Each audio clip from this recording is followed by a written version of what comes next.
ഞാൻ ഇഞ്ചി നടുന്നത് എങ്ങനെയാണെന്ന് കാണിച്ചു തരാം കേട്ടോ. ഇത് കണ്ടോ, ഇതിപ്പോൾ കുഴി എടുത്തുകൊണ്ടിരിക്കുകയാണേ. കുഴി എടുത്തുകൊണ്ടിരിക്കുന്നു. ഇത്രയും വലിപ്പമുള്ള കുഴി വേണം. വലിയ തൂമ്പായിക്ക് കുഴി എടുക്കണം. നല്ല വിസ്താരം വേണം. ഇഞ്ചി ഇങ്ങനെ വലുതായി വരുമ്പോൾ അതിന് തടസ്സം വരാൻ പാടില്ല.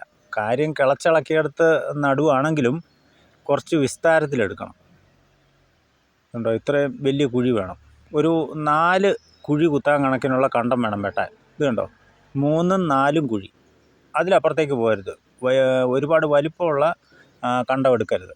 എന്ന് പറഞ്ഞാൽ വീതി ഒരുപാട് പാടില്ല. കുറച്ച് നീളം കൂടുതലുണ്ടെങ്കിലും വിഷയമില്ല. ഇഞ്ചി കൃഷി നല്ലൊരു പരിപാടിയാണ് കേട്ടോ. അതിന് വിലയുണ്ടെങ്കിൽ ഉറപ്പായിട്ട് വിജയിക്കുന്നൊരു കേസാണ്. കേട് വന്ന് പോകരുത്. കേടാണ് ഇതിനകത്തൊരു പ്രശ്നം. മഹാളിയൊക്കെ പിടിച്ച് പോവും. അതാണ് വിഷയം വരുന്നത്. വിത്തിട്ടുകൊണ്ടിരിക്കുന്നു. ഒരുമാതിരി മുഴുപ്പിൽ വിത്ത് മുറിച്ചെടുക്കണം. തീരെ ചെറുതാക്കരുത്. വിത്ത് ഒരു അല്പം വലിപ്പം വേണം. എങ്കിലേ അതിന് കയറി വരാൻ പറ്റുള്ളൂ. അതിനുള്ളിൽ ഊർജം അതിന് കിട്ടണമെങ്കിൽ ഇതുണ്ട്, ഇത്രയും വലിപ്പമുള്ള വിത്തുകൾ വേണം മുറിച്ച് നടാൻ. മുള കുറവാണ്. മുള ചെറുതായിട്ട് മുട്ടിച്ച് വരുന്നതേ ഉള്ളൂ. കുഴപ്പമൊന്നുമില്ല. എൻ്റെ സ്വന്തം ഇഞ്ചി തന്നെയാണ്. അത് പറിച്ച് നേരത്തെ വെച്ചതാണ്. അതുകൊണ്ട് കേടൊന്നുമില്ല. ഇനിയിപ്പോൾ ചാണകപ്പൊടി ഇട്ട് കൊടുക്കണം.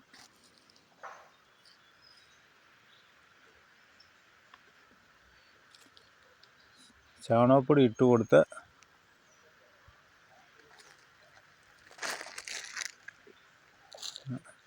ചാണകപ്പൊടി ഇടുന്നുണ്ട്. ചാണകപ്പൊടിയൊക്കെ വാങ്ങിക്കുന്നതാണ്. അതുകൊണ്ട് ലേശം കുറവാണ് ഇടുന്നത്. ചാണകപ്പൊടി നന്നായിട്ട് ഇട്ട് കൊടുക്കണം. ശരിക്കും പറയുകയാണെങ്കിൽ കുഴി നിറച്ചിട്ട് കൊടുക്കുന്നതാണ് ഏറ്റവും നല്ലത്.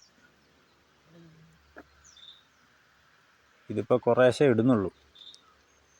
ശരിക്കും നന്നായിട്ട് ഇട്ട് കൊടുക്കണം. എന്നാലേ അത് വളർന്ന് ശരിക്ക് കയറി വരുള്ളൂ. പാവൊക്കെ ഇങ്ങനെ തിങ്ങി വരും. മര്യാദയ്ക്ക് വളമൊക്കെ കൊടുക്കുകയാണ്. ഒരു 3 പ്രാവശ്യം രാസവളം കൊടുക്കണം. ഇങ്ങനെ മൂടിക്കൊടുക്കുക. മൂടിക്കൊടുത്തതിൻ്റെ ശേഷം ചപ്പ് വെക്കാം.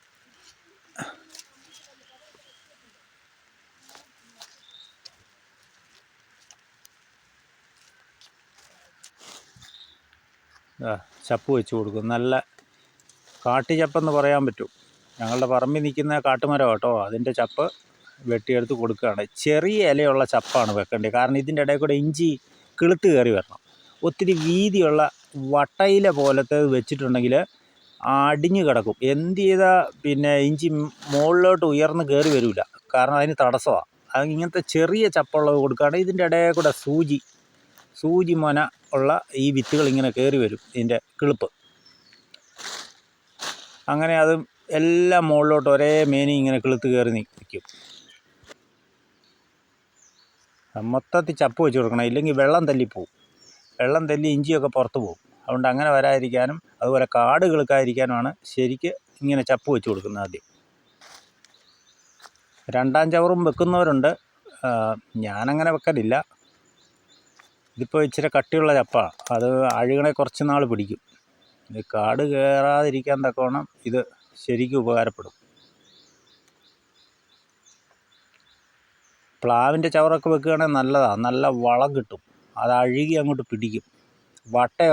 വട്ടയുടെ ചപ്പ് ഇങ്ങനെ അടത്തി പിരിച്ചാണ് വെച്ച് കൊടുക്കുന്നത്. 2ാം ചവറൊക്കെ വെച്ച് കൊടുക്കുന്നത്. അതങ്ങ് അഴുകി ചേർന്ന് ശരിക്ക് പാവ് തിങ്ങി കണ്ടത്തിന് പുറത്തേക്ക് വരും. ഇങ്ങനെയാണ് ഞാൻ ഇഞ്ചി കൃഷി ചെയ്യുന്നത്. ഇഞ്ചി ഇഷ്ടം പോലെ പറിച്ചിട്ടുമുണ്ട്. ഇഞ്ചി പല സൈസുണ്ട് കേട്ടോ. പണ്ടൊക്കെ നട്ടുകൊണ്ടിരുന്നത് നാടൻ ഇഞ്ചികളാണ്. അതിൻ്റെ ശേഷം ഹിമാചൽ, പിന്നെ ചുക്കുമാരൻ, വെള്ളമാരൻ ഇങ്ങനെയുള്ള ഇനങ്ങളൊക്കെ ഇറങ്ങി. അതൊക്കെയാണ് കുറേ കാലം ആളുകൾ ചെയ്തുകൊണ്ടിരുന്നത്. ഞാനിപ്പോൾ അതിൽപ്പെട്ട ഒരു ഇഞ്ചിയാണ് നടുന്നത്, വെള്ളമാരൻ. അത് കറി ഇഞ്ചിയാണ്. അത് കുറച്ച് വിളവ് കൂടുതൽ കിട്ടും, കേടും കുറവുണ്ട്. അങ്ങനത്തെ ഇഞ്ചിയാണ് ഞാനിപ്പോൾ നട്ടുകൊണ്ടിരിക്കുന്നത്. ഇഞ്ചി കൃഷിയെ സംബന്ധിച്ചുള്ള ഒരു ചെറിയ വീഡിയോ ആണ് ഇപ്പോൾ ഞാൻ ചെയ്തത് കേട്ടോ. എൻ്റെ വീഡിയോ ഇഷ്ടപ്പെട്ടെങ്കിൽ എനിക്ക് സപ്പോർട്ട് ചെയ്യണേ. വീഡിയോ നിർത്താൻ പോവുക. സബ്സ്ക്രൈബ് ചെയ്യുക, ലൈക്ക് ചെയ്യുക, ഷെയർ ചെയ്യുക. ഞാൻ മറ്റൊരു വീഡിയോ ആയിട്ട് വീണ്ടും വരും. ബൈ.